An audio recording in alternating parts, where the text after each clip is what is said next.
हरे Krishna everyone. आज हम श्रीमद् भगवत गीता के चौथे अध्याय के 34वें श्लोक को करने जा रहे हैं।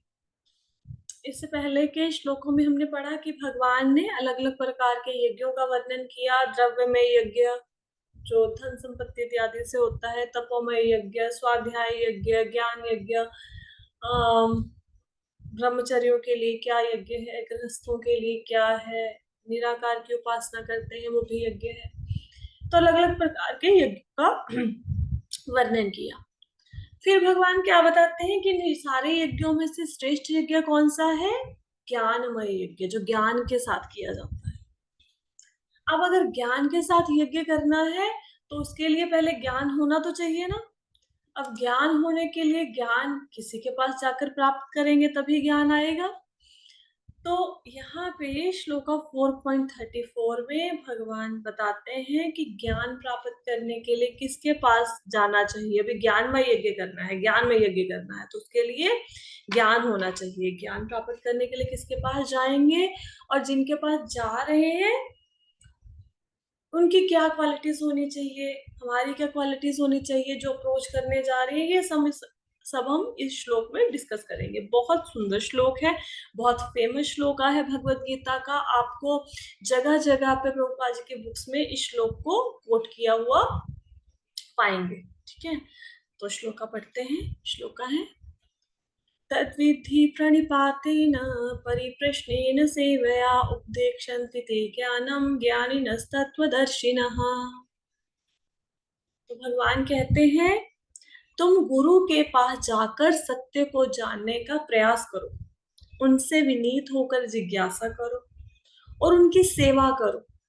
स्वरूप सिद्ध व्यक्ति तुम्हें ज्ञान प्रदान कर सकते हैं क्योंकि उन्होंने सत्य का दर्शन किया है। तो ज्ञान प्राप्त करने के लिए किसके पास जाना है? गुरु के पास जाना है। अब कई बार आएगा कि ज्ञान प्राप्त करने के लिए गुरु के पास जाने की क्या जरूरत है। अब हम जिस समय में अभी हम रह रहे हैं, आजकल तो बहुत कुछ है ज्ञान प्राप्त करने के लिए ना। गूगल पे ज्ञान मिल जाएगा, आपको किसी चीज के बारे में जानना है यूट्यूब पे मिल जाएगा, सोशल मीडिया से आपको जिस प्रकार का ज्ञान भी चाहिए वो मिल जाएगा। तो लोग कहेंगे ज्ञान प्राप्त करने के लिए गुरु के पास जाने की क्या जरूरत है, हम गूगल से पढ़ के ज्ञान ले लेंगे, यूट्यूब पे वीडियोस देख के ज्ञान ले लेंगे, गुरु के पास क्यों जाना है? तो गुरु के पास जाने की इसलिए जरूरत है क्योंकि हमने अगर दुनिया में कोई छोटा से छोटा काम भी सीखना होता है उसके लिए भी हमें गुरु चाहिए। जैसे सपोज करो हम लोगों ने सिलाई सीखनी है, तो सिलाई सीखने के लिए, स्टिचिंग सीखने के लिए आपको गुरु चाहिए।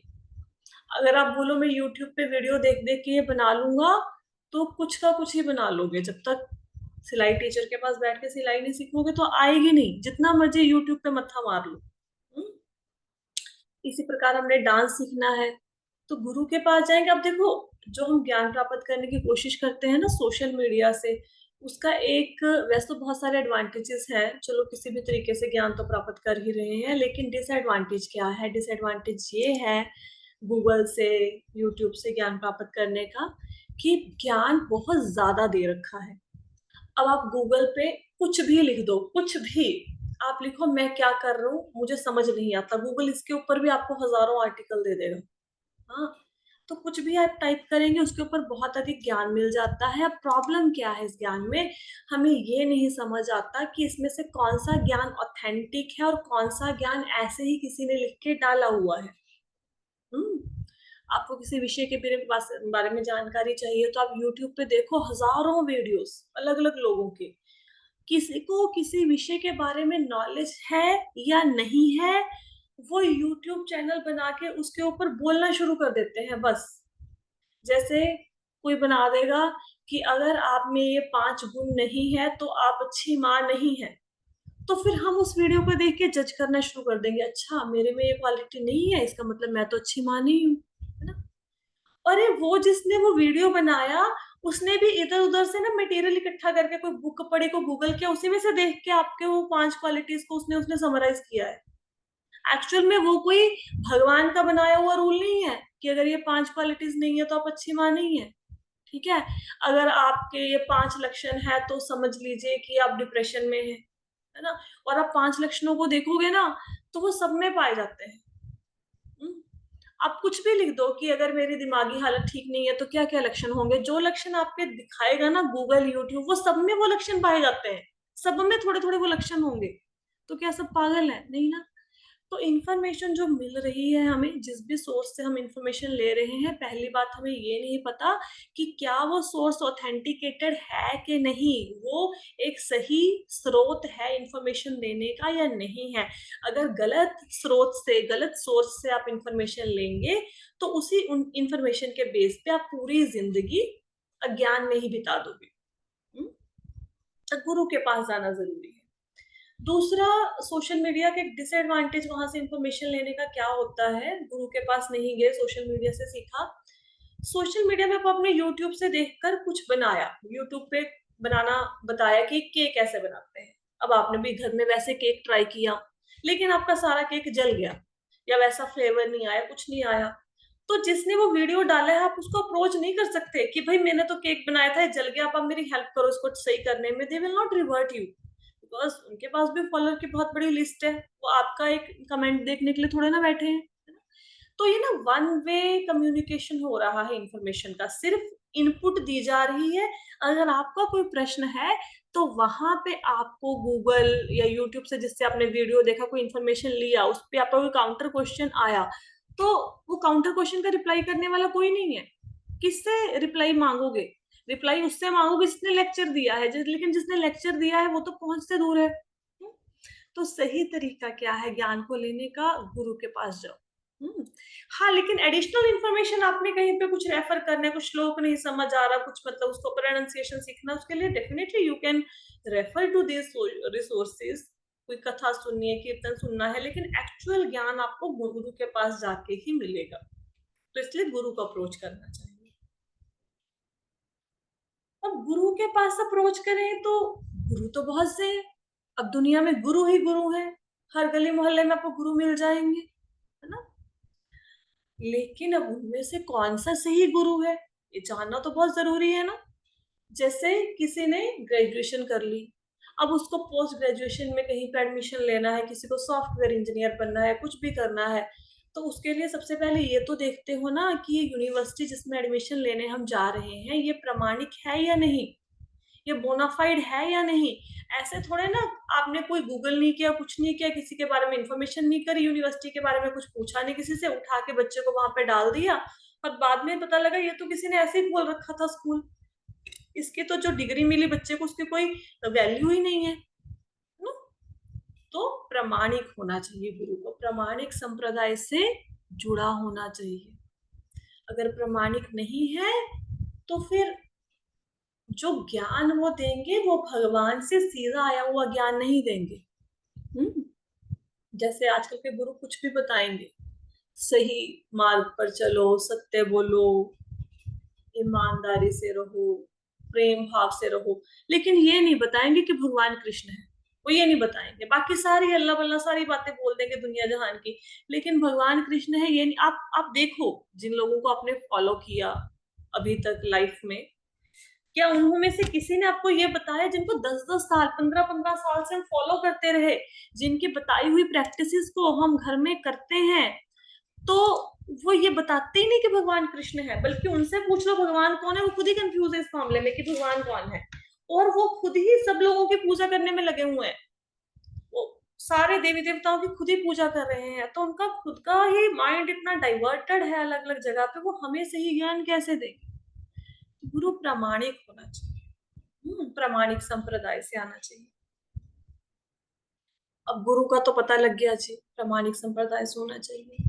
अब और गुरु में क्या होना चाहिए क्वालिटी?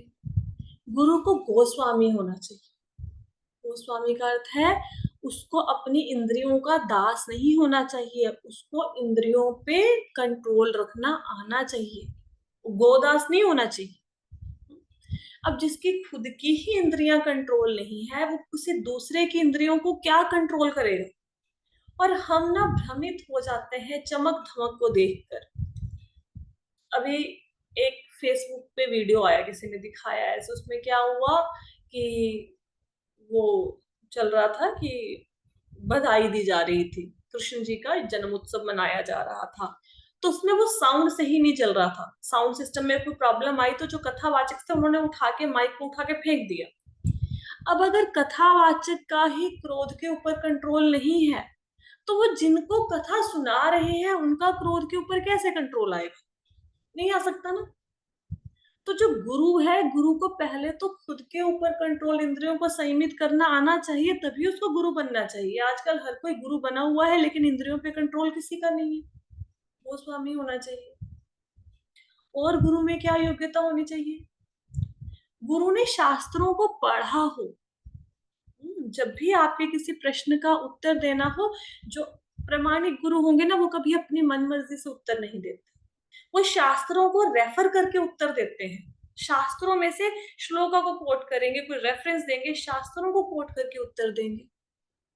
और वो सिर्फ शास्त्रों को पढ़ते नहीं है, उसको आत्मसात करते हैं। आत्मसात करने का मतलब है जो लिखा जैसा पढ़ा, उसको जीवन में वैसे उतारा भी। अब जैसे आप देखेंगे कि बहुत सारे लोग भगवत गीता को फॉलो करते हैं, बहुत सारे गुरु भी होंगे जो भगवत गीता को फॉलो करते होंगे, लेकिन कितने ऐसे लोग हैं जो भगवत गीता को फॉलो करते हैं और सिर्फ भगवान को भोग लगा के ही खाते हैं? भगवत गीता में भगवान कहते हैं कि जो मुझे भोग लगा के नहीं खाता, जो कुछ भी वो खा रहा है वो पाप खा रहा है। तो भगवत गीता को फॉलो कर रहे हैं, लेकिन भगवान की ये बात कि भोग लगा के खाना है, उसके ऊपर कोई ध्यान नहीं है। इसका मतलब भगवत गीता को पढ़ा है उन लोगों ने, लेकिन लाइफ में अप्लाई नहीं किया है। तो शास्त्रों को पढ़े भी गुरु, और जैसा लिखा है वैसा उसको जीवन में उतारे भी। और क्या योग्यता होनी चाहिए? कि दूसरों को भी ये शास्त्रों में जो लिखा है उसके ऊपर हम भी बिलीव करें, इस बात के लिए कन्विंस कर सके लोगों को। ऐसा नहीं कि खुद हम कन्विंस हैं कि कृष्ण भगवान है, लेकिन कोई हमारे सामने आ गया, उसको बताना पड़ेगा कृष्ण भगवान है, तो हमारे छक्के छूट गए, अब हम वहां से बहस नहीं कर पा रहे। कोई आके बोले जी कृष्ण भगवान नहीं है, ये हमारे तो गणेश जी भगवान है, हमारे तो ये भगवान है, तो उसके बाद उनको बताना कि नहीं, हम अगर हम कृष्ण को भगवान कह रहे हैं तो क्यों कह रहे हैं, कौन कौन से शास्त्रों में ऐसा लिखा है, क्या इसके पीछे की ऑथेंटिसिटी क्या है, मतलब किन किन आचार्यों ने कृष्ण को भगवान माना है, कौन से महाजन हैं जो कृष्ण को भगवान मानते हैं। तो अगर कोई वो उस ढंग से समझा पाए, लोगों को कन्विंस कर पाए, उसको गुरु बनना चाहिए। अदरवाइज ढोंगी गुरु वाला गुरु किसी भी अपने शिष्य को भवसागर से पार नहीं लगा पाएगा। वो खुद भी गिरेगा भवसागर में, खुद भी जन्म मृत्यु के चक्कर में फंसा रहेगा, और अपने साथ पूरी की पूरी अपनी फैन फॉलोइंग को भी लेके जाएगा। जो भी उस गुरु के पीछे लगे हुए हैं, उनके पीछे उन सबको लेके वो गिरेगा वहां पर। ये तो भी गुरु की योग्यता है। शिष्य में भी तो कोई योग्यता होनी चाहिए ना। ऐसा तो नहीं है कि गुरु, अब हम ना बहुत ज्यादा वो रहते हैं, एंग्जाइटी रहती है अंदर, बहुत बार एक ही प्रश्न, कब दीक्षा होगी, कब दीक्षा होगी, होगी नहीं होगी। तो अच्छा, अगर ये पूछा जाए ना किससे दीक्षा लेनी है, चलो सपोज इस कौन में ही दीक्षा लेनी है किसी को, तो कौन से गुरुजी हैं, किसमें आपका मतलब कौन से ऐसे सन्यासी हैं जिनसे आप, गुरु हैं, गुरु महाराज हैं जिनसे आप दीक्षा लेना चाहोगे, तो कोई आंसर नहीं है, कुछ नहीं पता, बस दीक्षा लेनी है, किसी से भी हो जाए दीक्षा ले लेंगे। तो सबसे पहले जिसको गुरु बनाने का मन में सोचा, उनसे थोड़ा सा कनेक्ट होने का प्रयास तो करना चाहिए ना। थोड़ा सा उनको सुनो, वो क्या कहते हैं, मतलब कैसे समझाते हैं, क्या बताते हैं, तभी उनसे कनेक्ट हो पाओगे ना। फिर उनके लिए मन में धारणा लेके आओ कि हाँ, मुझे इनको अपना गुरु बनाना है, फिर उसके लिए प्रयत्न करें। तो दीक्षा के लिए इतनी जल्दबाजी नहीं करनी, पहले अपने अंदर वो योग्यताएं लेके आनी है कि हम उनका शिष्य बन सके। पहले खुद को इस योग्य बनाना है, फिर दीक्षा के स्तर तक आना है। अगर हम लोगों ने अपरिपक्व अवस्था में, मतलब पूरी तरह से हम परिपक्व नहीं हुए हैं, और हमें बहुत ज्यादा ज्ञान मिल जाए, कुछ ऐसा मिल जाए जिसके भी हम योग्य नहीं है, तो उस ज्ञान का फिर हम दुरुपयोग करेंगे। हम्म? तो सबसे पहले अपने आप में योग्यताओं को बनाओ।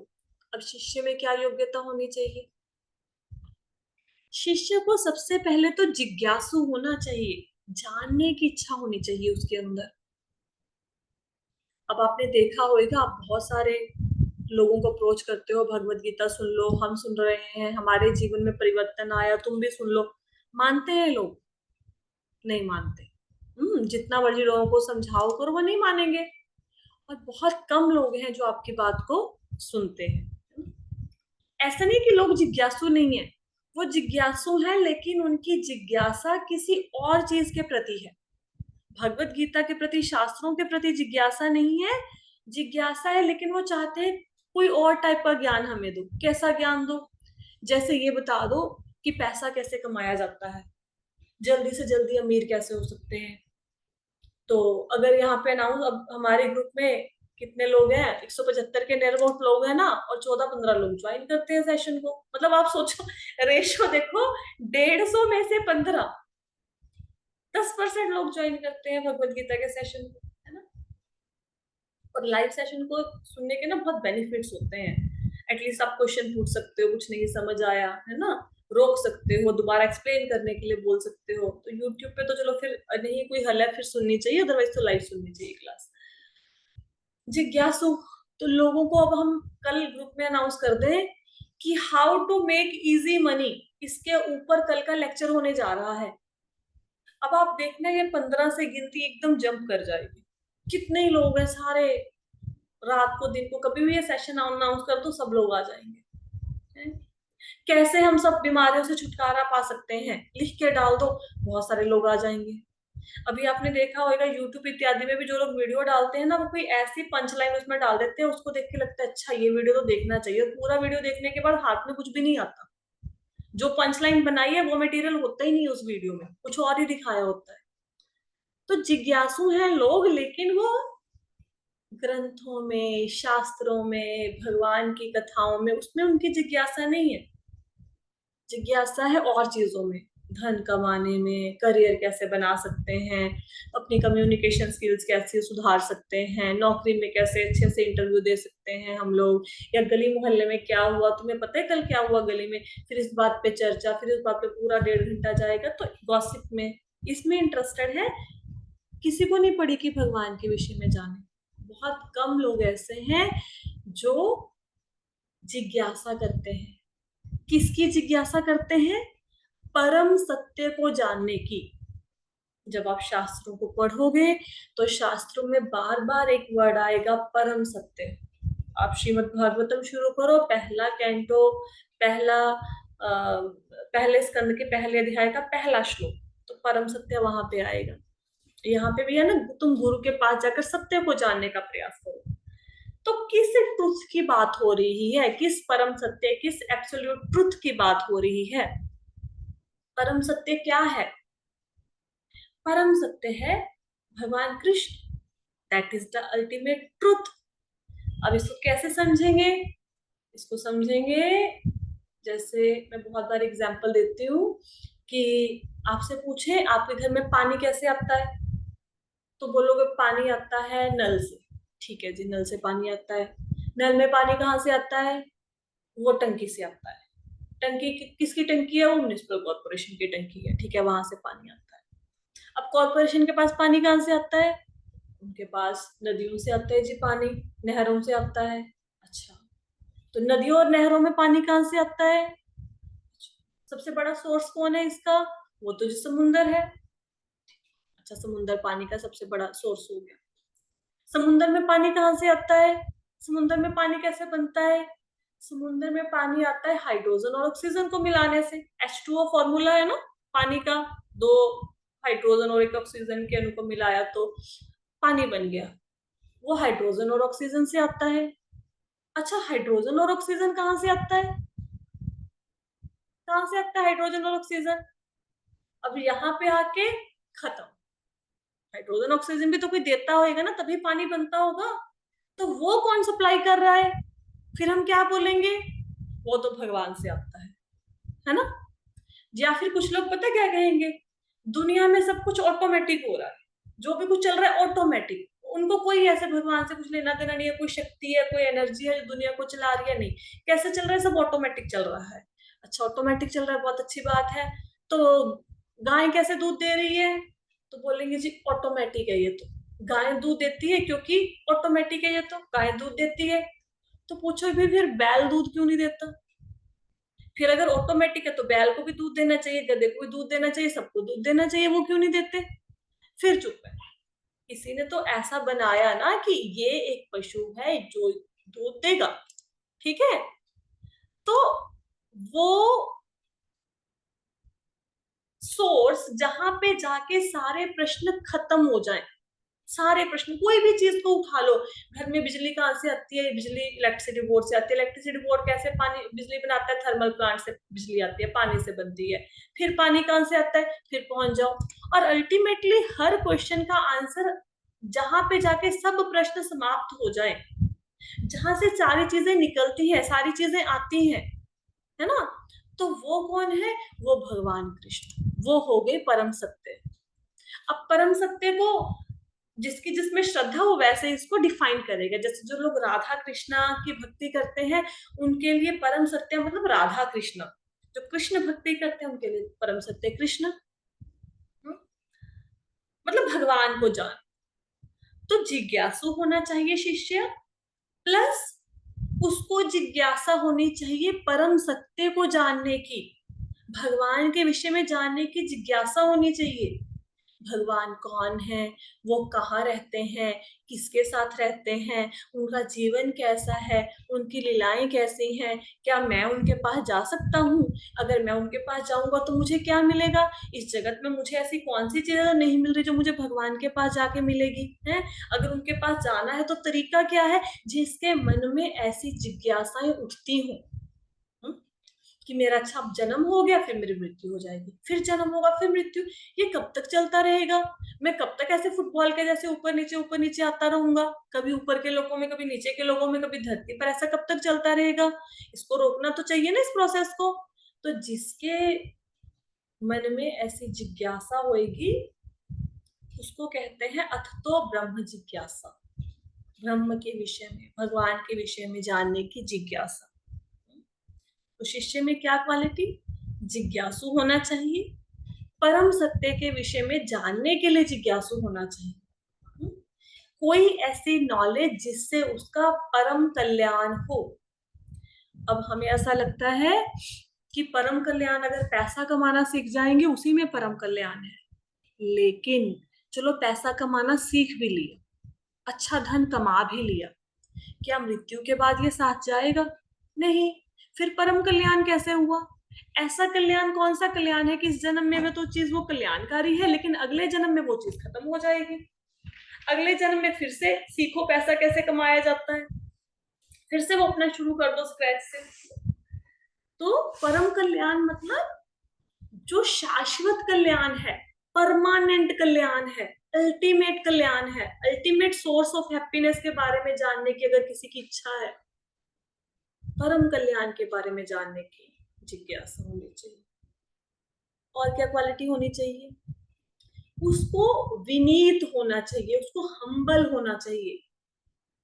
आपने, अगर आपको याद हो, इस अध्याय के जब हम शुरू में इसको पढ़ रहे थे, तो भगवान कृष्ण ने अर्जुन को बोला कि अर्जुन, मेरे और तुम्हारे हजारों जन्म हो, मतलब हजारों नहीं, असंख्य जन्म हो चुके हैं, मेरे को उनके विषय में पता है, तुम सारे भूल चुके हो, है ना?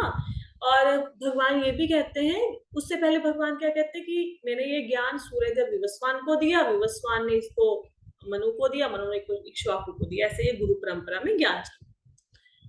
तो अर्जुन वहां पे ये नहीं कहते, लो ऐसे कैसे बोल दिया आपने, आप केस तो मेरे जैसी है, ऐसे बैठ के आप यहाँ पे कुछ भी कहानी घड़ रहे हो, ऐसे नहीं बोला उन्होंने।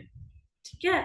उन्होंने क्या बोला कि भगवान, आप कह रहे हो कि मैंने ये ज्ञान सूर्य देवी विवस्वान को दिया, लेकिन सूर्य देवी विवस्वान तो करोड़ों जन्म साल पहले हुए हैं, और आप तो मेरे समकालीन हो, मेरे जिस युग में पैदा हुआ तभी आप पैदा हुए हो ना, मेरी एज के हो। तो मैं इस बात को समझूं कैसे, मुझे ये बात कैसे समझ आए? कि जो जिस व्यक्ति की एज 100 इयर्स है वो कैसे करोड़ों साल पहले किसी को ज्ञान दे सकता है। तो बात को पूछने का तरीका है ना, हम्बल होके पूछना। कई लोग कोई क्वेश्चन भी पूछेंगे तो ऐसा लगता है कि एकदम से हम लोगों ने ईंट मार दी किसी के ऊपर, है ना। या कई बार चैलेंजिंग मोड में प्रश्न पूछते हैं। चैलेंजिंग मोड में जैसे कोई भी कथा कर रहा है, उसको ये प्रूव करने के लिए क्वेश्चन पूछना कि तुम गलत हो यहाँ पे, but I am saying that is right. तो गुरु को चैलेंज करने के लिए प्रश्न मत पूछो कि गुरु को जाके कि आपने क्या कैसे कह दिया जी, ये मैं तो ऐसा नहीं समझता, मैं तो इस बात को नहीं मानता हूँ। तो चैलेंज करने के लिए प्रश्न मत पूछो, विनीत भाव से गुरु के पास जाकर प्रश्न पूछने हैं, जिज्ञासा करनी है। पहले तो भाव विनीत होना चाहिए, और फिर गुरु की जाके सेवा करो। अब किसी से कोई ज्ञान लेना है ना, और सपोज कोई कुछ भी सिखाता है, कोई पेंटिंग सिखाता है, कोई सिलाई सिखाता है ना, तो हम उसके पास जाके बोले चलो मुझे कल से सिलाई सिखाओ, उसको बड़ा गुस्सा आ जाएगा कि ऐसे कैसे बात कर रहे हो ना। तो विनीत भाव से, और फिर पहले जाके उसके मन में अपनी जगह बनाओ कि अगर किसी को के पास कोई गुण है भी, किसी को ड्राइविंग आती है, किसी को अच्छा कुकिंग करना आता है, तो पहले विनीत भाव से जाओ, है ना, फिर उनकी सेवा करो, उनके मन में अपने लिए जगह बनाओ। जब गुरु के मन में आपके लिए जगह बन जाएगी तो वो क्या करेंगे, गुरु आपको उन प्रश्नों का उत्तर तो देंगे ही जो आपने प्रश्न किए हैं उनसे, गुरु उन प्रश्नों का भी उत्तर देंगे जो आपने उनसे प्रश्न नहीं किए। वो अपने आप ही जो आपने पूछा या आपने नहीं पूछा वो सब कुछ आपको बताएंगे, क्योंकि गुरु स्वभाव से दयालु होते हैं। अब गुरु के पास गए, गुरु ने कोई सेवा बता दी, अब हमारा मन नहीं लग रहा उस सेवा को करने का, भाई फिर क्या करें। तो गुरु ने जो सेवा दी, जैसी सेवा दी, उसको वैसे ही स्वीकार करना है, उसके ऊपर डाउट क्रिएट नहीं करना कि गुरु जी आपने मुझे सेवा दी है लेकिन मेरी इसमें रुचि नहीं है, मुझे कोई और सेवा दे दो, ऐसा नहीं। जो मिल गई ना सेवा, भले ही आपको वो सेवा करनी आती है नहीं आती है, आप उस सेवा को करने का प्रयत्न करो। जब आप प्रयत्न करोगे आप देखोगे कि उस सेवा को करते करते आप उस काम में निपुण हो गए हैं। आपको अच्छी कुकिंग करनी नहीं आती, गुरुजी ने सेवा दी कि आपने राधा कृष्णा के लिए भोजन बनाना है, तो आप देखेंगे कि आप बनाते बनाते बनाते आपकी बहुत अच्छी हो गई। आप कभी भी प्रसाद खाया होगा मंदिर में, आप कभी भी देखना, घर पे कितना मर्जी कोशिश कर लो हम वैसा खाना नहीं बना सकते, लेकिन वहां पे बन जाता है, इंग्रेडिएंट्स भी सेम होते हैं और कोई अनियन गार्लिक भी नहीं डाला होता है, क्योंकि वो भगवान के लिए बनाया जाता है। तो भगवान खुद ही आपको आशीर्वाद देते हैं कि आपकी चीज अच्छी बने। अब आपको सपोज कोई सेवा मिल गई, आपको वो सेवा करनी नहीं आती, आपको मंदिर में सफाई की सेवा मिल गई, अब आपने घर में कभी झाड़ू भी नहीं उठाया, तब भी करो, तब भी करो, करते करते करते करते आपको करना आ जाए। तो रामानुज आचार्य हुए हैं, आपने रामानुज आचार्य का नाम तो सुना होगा। रामानुज आचार्य के पास उनका एक शिष्य, उनके एक शिष्य, उन्होंने उनसे प्रश्न पूछा भगवत गीता के एक श्लोक को लेके। तो वो श्लोका था सर्वधर्मान् परित्यज्य, that was a shloka, if I am not wrong, तो यही वाला श्लोका था। तो उन्होंने प्रश्न पूछा। अब आजकल तो हम लोग क्या करते हैं ना, हमारे में पहले जमाने वाले भाव तो है नहीं, हमें तो ऐसा होता है हमने किसी से प्रश्न पूछा, वो 2 लाइनों में हमें बस संक्षिप्त सा उत्तर दे दे कि हमारी तसल्ली हो जाए, है ना। ऐसा होता है, वो हमें कैसे आदत पड़ गई है, रील्स को देख देख के आदत पड़ गई, मतलब वो ना आदत ही नहीं है थोड़ा ठहराव की।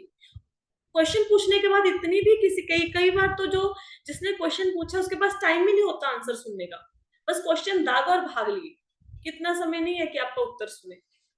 तो उन्होंने प्रश्न किया, तो रामानुज आचार्य ने कुछ नहीं बोला, उनको कहते कि ठीक है आप सेवा करो, आप ऐसा करो, सेवा करो, ये आश्रम वगैरह की सेवा करो, ठीक है। तो वो सेवा करने लग गए।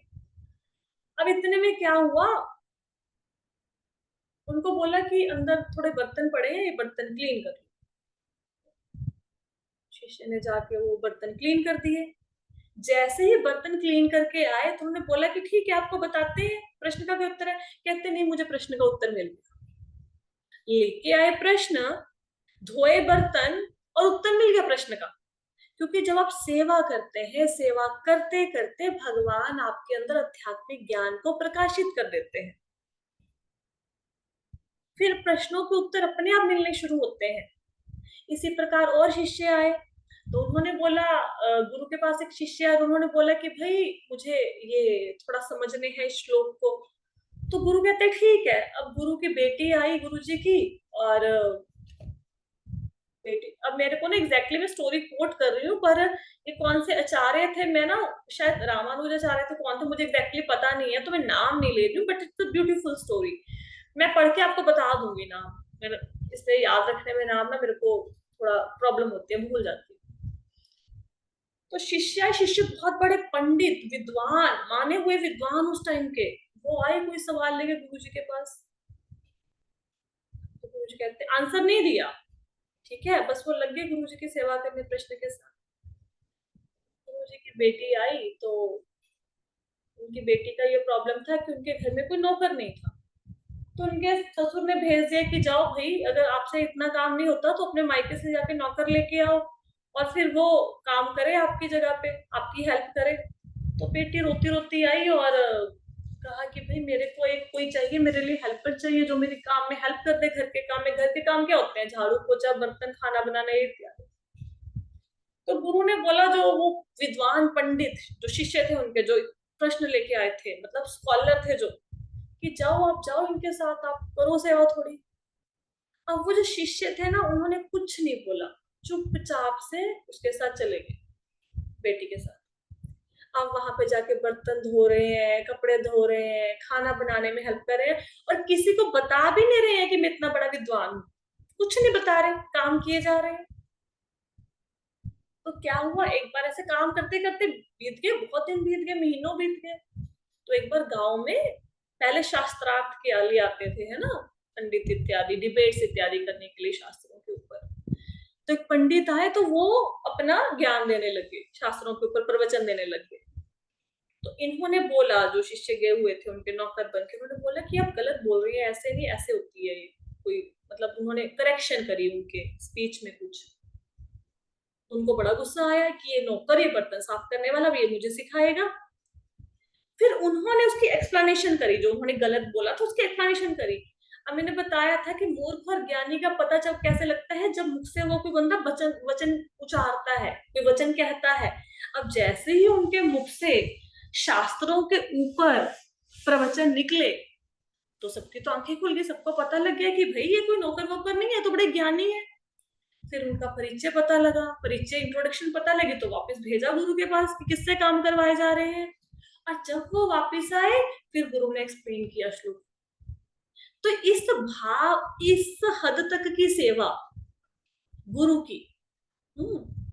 लेकिन अब हमारे अंदर इतनी पेशेंस नहीं है, हमें अगर थोड़ी सी भी सेवा दे दो, अगर रुचि की हुई ठीक है, अगर रुचि की नहीं है सेवा जो भी हमें मिली, फिर हम उसको मना कर देते हैं।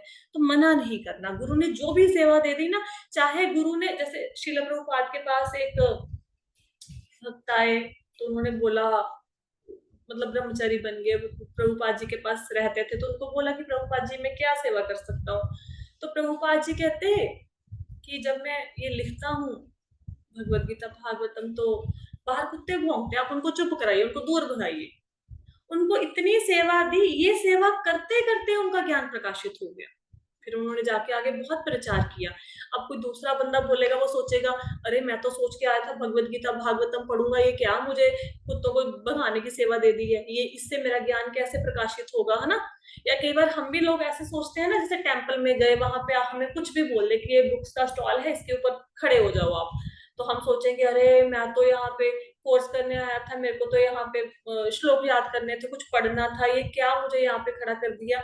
जो काम मिला है उसको करते करते आपका आध्यात्मिक ज्ञान अपने आप प्रकाशित हो जाएगा।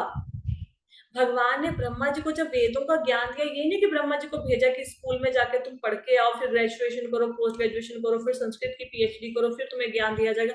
भगवान की बोलते तेने ब्रह्म हृदय आद कवये, उन्होंने ब्रह्मा जी के हृदय में ज्ञान को प्रकाशित कर दिया ना। जब गुरु की कृपा होती है तो वो संपूर्ण ज्ञान को आपके हृदय में प्रकाशित कर देंगे। आप में से बहुत सारे लोगों ने ऐसा देखा होगा कि पहले भगवत गीता समझ नहीं आती थी, लेकिन जब पढ़ते रहे तो समझ आनी शुरू हो गई। भगवान देखते हैं कि ये भक्त प्रयास कर रहा है ना, फिर प्रयास करते देखते हैं कि भाई इतना प्रयास कर रहा है तो चलो अब इसको ज्ञान दे दो, इसको अब समझ आनी शुरू हो जाएगी, एकदम से नहीं आती। तो पहले आपकी जिज्ञासा को देखते हैं, जितनी आपकी जिज्ञासा अधिक होगी उतनी ही भगवान भी आपको और अधिक बुद्धि देंगे कि आपको चीजों की समझ आए। लेकिन जिज्ञासु आपको बनना चाहिए। अभी जैसे ग्रुप में माता जी है, अभी शायद क्लास लगा रहे हैं, उन्होंने क्या किया, भगवत गीता के श्लोक सीखने शुरू किए। अब उनको कुछ ना संस्कृत आती, कुछ नहीं आता भाई, उनको संस्कृत का कुछ लेना देना नहीं है, लेकिन मन में जिज्ञासा है कि श्लोक सीखने हैं। तो वो इतनी जिज्ञासा उनकी बढ़ी कि अब जुलाई में शायद उन्होंने श्लोक याद करने शुरू किए। अब वो भगवत गीता के 3 चैप्टर्स मतलब मुंह जुबानी ऐसे बाय हार्ट हो गया, वो गाते हैं और बहुत सुंदर प्रोनाउंसिएशन है। तो किसने सिखाया? अगर कोई मार्ग दिखाया, कोई टीचर दिखाया, कोई तरीका बताया, तो किसने बताया? वो भगवान बताएंगे। आपने सिर्फ और सिर्फ जिज्ञासा करनी है। पर प्रॉब्लम ये है कि जिज्ञासा ही नहीं करते हम लोग। अब गुरु, ये तो अभी तो खैर क्लास खत्म होने वाली है, हम 2 लाइन्स तो कर चुके हैं श्लोक की, बाकी 2 लाइनें हम कल करेंगे। 2 लाइनें क्या करी, तुम गुरु के पास जाकर सत्य को जानने का प्रयास करो, उनसे विनीत होकर जिज्ञासा करो और उनकी सेवा करो। इतना समझ आया ना? इस श्लोक के ऊपर इतना टाइम इसलिए लगाया गया क्योंकि ये बेस है श्लोक। इस श्लोक को अगर जीवन में उतारा तो बाकी भगवत गीता अपने आप समझ आएगी। ठीक है। अगर इतने आज के लेक्चर में से किसी को कोई प्रश्न हुआ तो फिर लिख के डाल देना, उसको हम मंडे की क्लास में ले लेंगे। ठीक है जी। तो आज की कथा को यहीं पे विश्राम देते हैं। हरे कृष्णा। हरे कृष्ण। हरे कृष्ण। प्रणाम।